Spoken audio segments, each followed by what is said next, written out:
देखिए, बात यह है कि कैदी नंबर 804 की फ्रंटमैन, कैदी नंबर 804 की करता धरता फरा गोगी की जो जायदादें वहाँ पे मंजरे आम पे आई हैं, आप उसे कैदी नंबर 804 की जायदादें नहीं समझते। वो 804 की ही जायदादें हैं जो फरा गोगी एज अ कस्टोडियन वहाँ महल तमीर करके बैठी है। तहकीकात बिल्कुल होनी चाहिए। चैलेंजेस और इश्यूज़ जो इस वक्त दौरे हाज़र की सबसे अव्वलीन ज़रूरत और तरजीह है, उसको अवाम की शाना बशाना हकूमत और अवाम के दरमियान एक पुल का किरदार अदा करने के लिए हम पुरज़म हैं।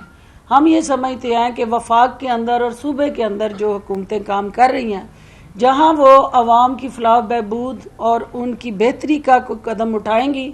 हम उनके शाना बशाना खड़े होकर उसको अप्रिशिएट करेंगे। जहाँ पे हमारी अवाम के मफाद के रास्ते में कोई रुकावट दिखाई देगी या कोई ऐसा इनिशिएटिव जहाँ पे अवाम के लिए मुश्किलात बढ़ेंगी, तो हम अवाम की आवाज़ के अंदर आवाज़ मिलाते हुए हुकूमती कानून तक अवामी मसाइल और मुश्किलात ज़रूर पहुँचाएँगे। और इसके साथ साथ जो हमारा जो चैलेंज इस वक्त चला हुआ है पाकिस्तान के अंदर, अदारों के अंदर जो तसादम टकराव और एक ऐसी कैफियत और हैजान जिसके अंदर जो है वो पाकिस्तान के आइन के तहत वजूद में आने वाले अदारे जो हैं, वहाँ ये मैसेज जा रहा है कि कुछ अदारे जो हैं वो जिन्होंने मेरे आपके सबके सताए हुओं को रिलीफ देना है और इंसाफ देना है, वहाँ निज़ाम अदल और इंसाफ का निज़ाम जो है अगर वहाँ वो कमज़ोर होगा या कंप्रोमाइज़ होगा और वो यकीनन ढलती धूप और छाँव की तरह अगर वो फ़ैसले जो हैं वो उतार चढ़ाव का शिकार होंगे, तो फिर पाकिस्तान के अवाम जो है वो मायूसियों का शिकार होंगे। क्योंकि जो निज़ाम अदल के साथ जुड़ी तवक्कुआत हैं, उसमें सबसे बड़ी पाकिस्तान के अवाम ये चाहते हैं कि इन अवानों में बैठे लोग जो हैं उनकी शख्सियत, उनकी जहनीत और उनकी शहरियत, इसमें क्लैरिटी हो कि वो दोहरी शहरियत, दोहरी जहनीत और दोहरी शख्सियत के साथ इस मुल्क के मफादात का तहफ़्फ़ुज़ किस तरह कर सकते हैं। क्योंकि जो ड्यूल नेशनैलिटी है वो क्रूअल नेशनैलिटी है, और क्रूअल नेशनैलिटी जो है वहाँ जब आप किसी एक कौमियत के खाने के अंदर पाकिस्तानी अवाम और कौम के फ़ैसले करते हुए अपनी शहरियत के अंदर, कौमियत के अंदर पाकिस्तानी ना लिखना चाहें, तो ये इससे बड़ा इस मुल्क और कौम के साथ नाइंसाफ़ी और ज़्यादती हो नहीं सकती। तो हम ये चाहते हैं कि इस वक्त पाकिस्तान को स्टेबिलिटी की ज़रूरत है। पाकिस्तान के अंदर इकनॉमिक स्टेबिलिटी उसी वक्त आएगी जब यहाँ पॉलिटिकल स्टेबिलिटी होगी। पॉलिटिकल स्टेबिलिटी जो है वो इलेक्शन के बाद एक प्रोसेस हुआ, हार जीत उस इलेक्शन का हिस्सा है, उसमें कुछ हारे कुछ जीते, और जिन हारे हुओं को कंसर्न है मुझ समेत, वो इलेक्शन ट्राइब्यूनल में जाके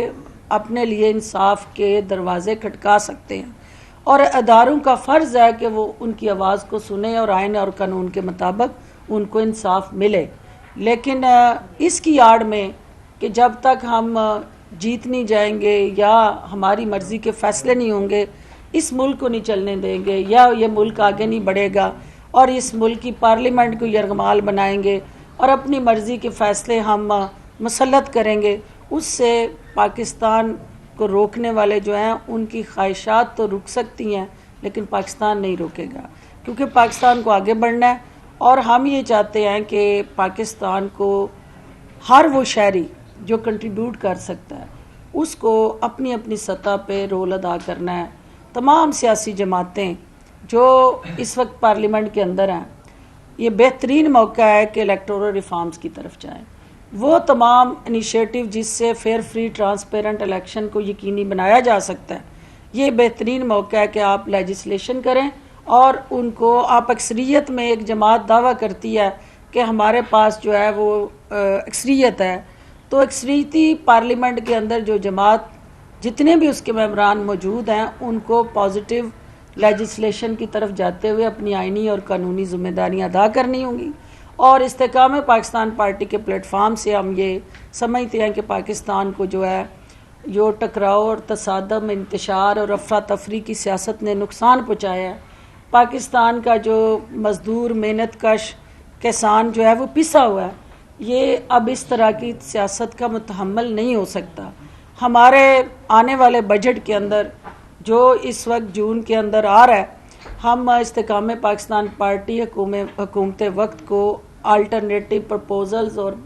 ऑप्शंस दे के, क्योंकि हमें ये देखना है कि ये करें, ये करें, ये करें, ये तमाम सियासी जमातों की आवाज़ होती है, लेकिन कैसे करें,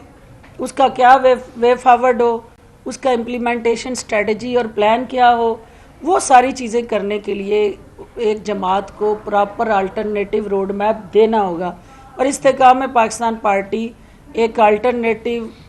रोड मैप जहाँ पे हम गरीब की, मेहनत कश मज़दूर की मुश्किलात कम कर सकते हैं, उसमें हिस्सादार बनने जा रही है। देखिए, बेसिकली जो है वो पार्लियामेंट के अंदर कोई भी जमात आ जाती है तो वो पार्लियामेंट स्ट्रक्चर और सिस्टम का हिस्सा बन जाती है। जितनी आपकी स्टैंडिंग कमेटीज़ हैं उसमें आपकी जिस जमात का नाम ले रहे हैं वो उसके अंदर उसके मेंबरान हिस्सेदार हैं। जो वहाँ पे लेजिस्लेटिव कमेटी है या लीगल कमेटी है या पार्लियामेंट्री जो जितनी भी आपकी बिल्स या कॉल अटेंशन या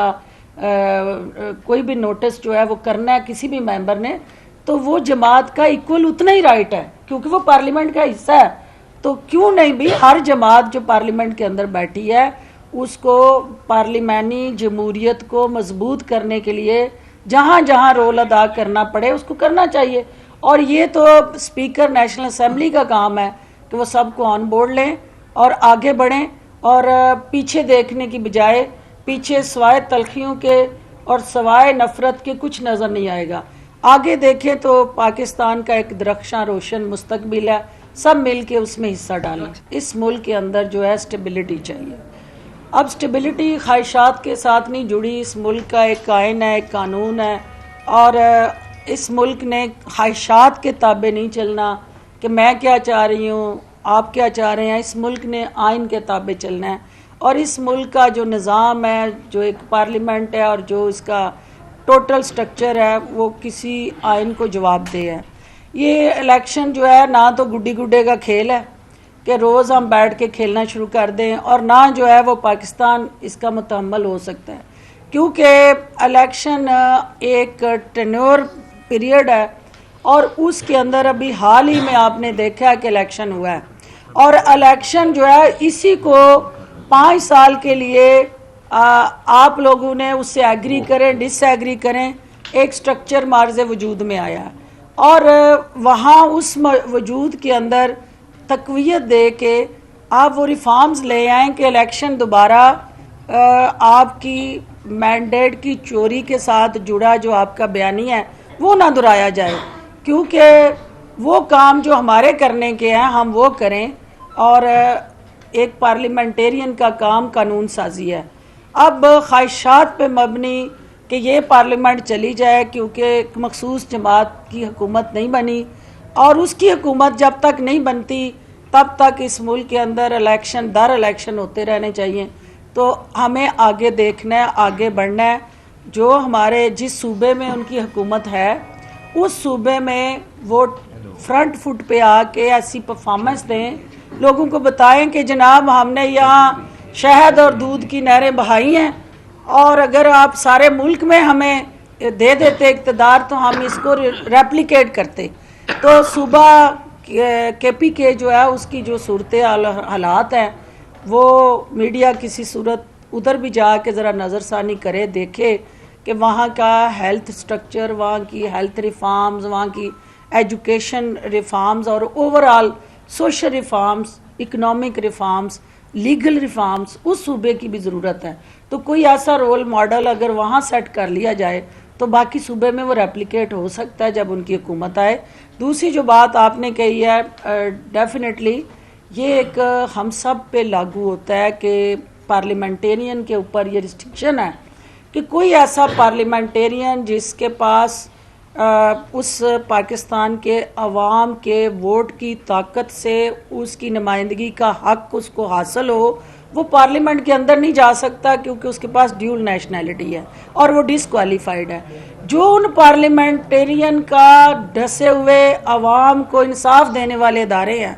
वहाँ पे बैठे लोग जो हैं वो कैसे ड्यूल नेशनल हो सकते हैं? तो ये मुमकिन नहीं है। यहाँ भी अदालती रिफॉर्म्स के अंदर भी जहाँ पे कोई गैप्स है, इससे पहले नहीं हुआ, वो अब हो जाना चाहिए। और जिनके हवाले से उंगलियाँ उठ रही हैं उन्हें खुद स्टेप डाउन हो जाना चाहिए और एक गुड विल जेस्चर के तौर पे ये बता देना चाहिए कि चूँकि ये बाकियों पे लागू होता है तो लाइल्मी में हमें नहीं था तो हम भी आगे थे, अब हमें पता चल गया, अब हम इज्जत से घर जा रहे हैं। तो ये एक